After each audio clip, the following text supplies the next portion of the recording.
Late December 2023 nang ma-diagnose si nanay ng lumbar spondylosis, and na-realize ko, ang dami-dami kong na-realize talaga na habang ina-achieve natin yung mga career natin, tumatanda rin yung parents natin. So yon, lahat ginawa namin ng kapatid ko para maging okay yung likod niya kasi sobrang sakit talaga dun sa spinal cord, dun sa may bandang malapit sa gulugod yung kanyang sobrang sakit na nararamdaman. Hindi siya makatayo na mag-isa, kailangan niya talaga ng tulong.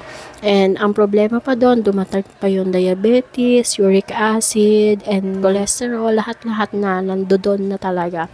Nanay ko ay 73 years old. At isa nga ito sa ni-request niya, yung massage na chair massage. So may nakita kami sa Lazada. So ito na nga ina-unbox namin. At ang laki talagang tulong nito. Yan, hindi lang para kay nanay, syempre para na rin kay tatay. So ito ay chine-check nga namin dahil first time lang namin to. Ito ay worth 2,400 and then may mga voucher siya kaya medyo nakales pa kami. So, yun na nga, isa sa mga realization natin, dapat talaga na ibigay natin yung mga gusto ng parents natin dahil tumatanda din sila, wala silang kasama na mag-a-assist sa kanila. So, ayan. Kaya, wag din natin ipakita kapag ina-assist natin sila na naiinis tayo kasi nasasaktan din sila. Sa totoo lang, ayaw ng mga parents natin na maging pabayat sila pero wala silang magawa dahil hindi talaga nila kayang kumilos na mag-isa. So, ayan, inaayos namin ni tatay yung chair niya at susubukan na rin ni tatay yan, syempre. So, ayun.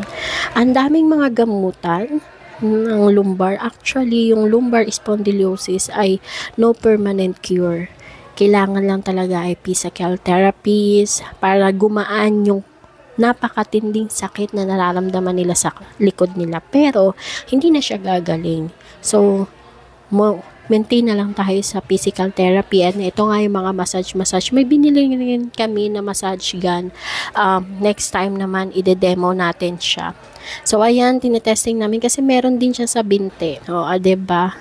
Ayan, no, gustong-gusto ng tatay ko, no, natutuwa siya. So, si tatay kasi ang una-muna namin ilalagay dyan kasi may hirapan pag sinanay. So, meron din siyang heater, yung umiinit siya, yung likod niya habang minamassage.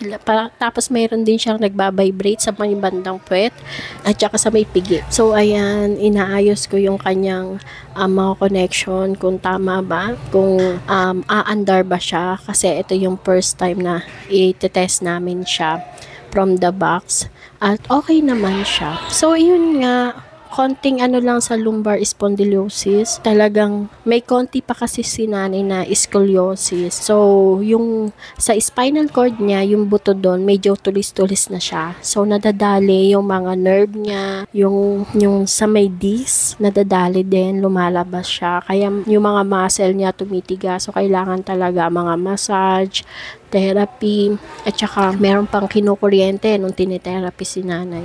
So, napakalaking factor din pala na member ka ng PDAW. Yes po, nagpaano na kami ng PWD para sa pre-physical therapy dito sa amin, sa bayan namin. At napakalaking ginhawa talaga na merong mga ganong project kasi sa tulad natin, ang mahal ng physical therapy guys, nasa 1,300, 1,500, meron pa nga nasa 2,000 plus. So syempre depende yon sa clinic na pagpapaterapihan mo. Tapos tinry nga rin pala namin yung Cairo. Hindi inalaw si nanay kasi natakot siguro, tumaas yung BP niya, nag 150 over something siya. So hindi pala yun allowed kasi yung nagka-Cairo, ang sabi niya may mga sudden pain kasi siya. 'Di ba? Alam niyo naman, pinapatunog yung buto, bone setter, ibabalik sa dati yung buto mo. Dahil medyo mataba si nanay, tapos may edad na, hindi siya pwede kasi baka mag-spike yung kanyang blood pressure, may pumutok pa na ugat sa kanyang ulo. So, hindi talaga siya inano na magpa-Cairo. Pero sabi, kung sakasakali nga na kaya niya yung Cairo, possible na mawala agad yung sakit. Kasi sa ngayon, talagang as in hirap siyang makaupo, kailangan higa, tayo lang. So Imagine niyo guys, dalawa na kami ng kapatid ko na na nagbubuhat kay nanay from pahiga to patayo. Pero nung sinabi nga ng doktor na no permanent cure, na kailangan lang ng therapy, ganyan, medyo yung isip naman niya,